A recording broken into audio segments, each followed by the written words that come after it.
இப்போ நாங்கள் பார்க்க போகிறோம் மொபைல் எடிட் ஃபோரன்சிக் டூலால் எப்படி வித் டேட்டா ஃபோன் ஒன்று அன்லாக் பண்ணட்டு சொல்லி. அப்போ நாங்கள் ஃபஸ்ட்டுக்கு ஃபோனில் சிப் செட் நாங்கள் படிச்சிருக்கிறோம்.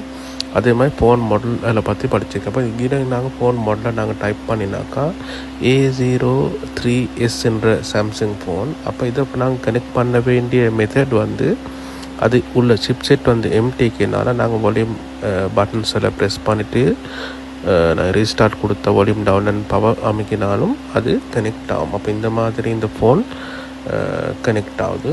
கனெக்ட் ஆகினதுக்கு பிறகு அதில் அப்படியே இதில் உள்ள பாஸ்வேர்டை ரீட் பண்ணோம். அப்போ நாங்கள் ஃபஸ்ட்டுக்கு இருந்த போக்கில் நாங்கள் இந்த டூல் ஓப்பன் பண்ணின உடனே செக்யூரிட்டி பைபாஸ்ட்டு சொல்லி வரும். அப்போ அந்த செக்யூரிட்டி பைபாஸை கிளிக் பண்ணிவிட்டு தான் நாங்கள் இப்படி முன்னுக்கு போய்த்தோம். அப்போ இதில் இதை பாருங்கள், இப்போ இது சேவ் பண்ணுறதுக்கு கேட்கும். இது இடையில ரீட் பண்ணி கொண்டு போகல. அப்போ நாங்கள் இந்த ஃபைலை சேவ் பண்ண வேணும். எங்களோட டாக்குமெண்ட்ஸில் சரி சி டிரைவில் சரி சேவ் பண்ணினோக்கோல நாங்கள் அந்த ஃபோன் மொடலோடு தான் சேவ் பண்ணிப்படும். அப்போ அதை சேவ் கொடுத்துட்டு நாங்கள் இப்படி போகல கொஞ்சம் 1 hour 1.5 hour போகும் அதில் பேட்டர்ன் ரீட் ஆகுறதுக்கு பின் ஓப்பிங். அப்போ நாங்கள் இதில் நாங்கள் இப்போ கடைசி நம்பர்ஸ் 9 இல்லாட்டி 8 மாதிரி நம்பர்ஸ் விழுந்துருச்சுட்டா அதில் பேட்டர்ன் சரி பின் சரி கொஞ்சம் டைம் கூட எடுக்கும். அப்படி இல்லாட்டி டைம் குறைவாக எடுக்கும். 1லேருந்து போகிறண்டாக்கா டைம் கொஞ்சம் குறவு. 9லேருந்துன்னா அது பேட்டர்னில் ரீட் பண்ணி ஒரு சிஸ்டத்துக்கு தான் வரும் நம்பர் 1லேருந்து. அப்போ இப்போ இதில் பேட்டர்ன் ரீட் ஆகுறதுக்கு இப்போ இது பார்க்குது இது கேட்குது வந்து இது பின் ஒன்றா இல்லாட்டி பேட்டர்ன் ஒன்றான்னு சொல்லி. அப்போ நாங்கள் இப்போ நாங்கள் இதில் கொடுக்குறோம் இந்த ஃபோனில் வந்து இருக்கிறது வந்து பேட்டர்ன் ஒன்று. அப்போ நாங்கள் இந்த பேட்டர்னை நாங்கள் இன்றைக்கி டைப் பண்ணி அதை ப்ளஸ் மார்க்கோட ப்ளஸ் ஆட் பண்ணிவிட்டு நாங்கள் இதில் பேட்டர்னை மார்க் பண்ணினோம்னாக்கா அது பேட்டர்னுக்கு விழும்.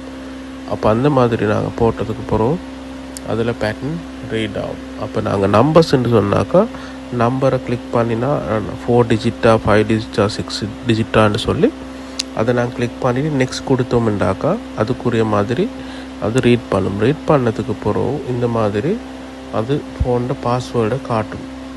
இப்போ ஃபோனோட பாஸ்வேர்டு அது காட்டினதுக்கு பிறகு நாங்கள் அந்த பாஸ்வேர்டை ஃபோனில் டைப் பண்ணினோம்னா எங்களுக்கு வித் டேட்டா ஃபோன் ரெடி ஆகி வந்துடும். அப்போ screen lock with data unlocking. அப்போ இதில் இந்த மாதிரி இந்த ஃபோனில் பார்த்தோம்னாக்கா பின் தான் கொடுத்துருக்கு 830104 இந்த மாதிரி இதில் பின் ரீட் ஆகிடுச்சு. அப்போ இந்த பின் ரீட் பண்ணிவிட்டு நாங்கள் இப்படி கொடுத்தோன்னே இது வித் டேட்டா அன்லாக் ஆகும். அப்போ இந்த மாதிரி செய்யும் மொபைல் எடிட் ஃபோரன்சிக்.